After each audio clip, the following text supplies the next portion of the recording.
要提升交通安全，正侪地方政府拢有新的做法。基隆市宣布，针对20个较高发生事故的路口，要加强执法。因若桃园市公告29个路口要设科技执法，要抓超速甲弄红灯。另外呢，乌托邦机车若是该因当讲无经过认证，嘛会吃罚单。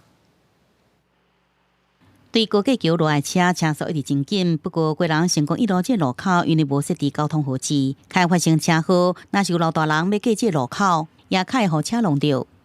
这边出来反而是它会慢，可是你桥上下来的速度，下坡重力加速度会不会快？很多人都会出来买菜干嘛的啊，这边很容易出车祸，所以他那边现在有设一个，请注意上桥上的车下来。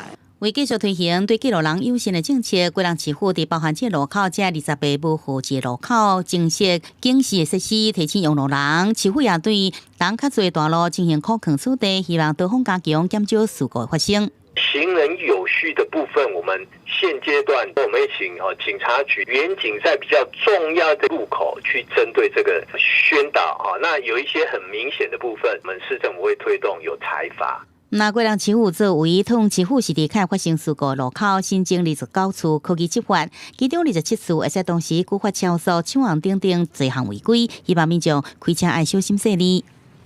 也是要注意啦，被检举也是没办法，自己先违法在先嘛，对，就这样子。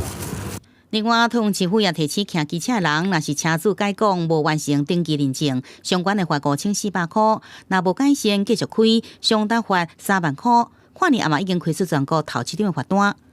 记者综合报道。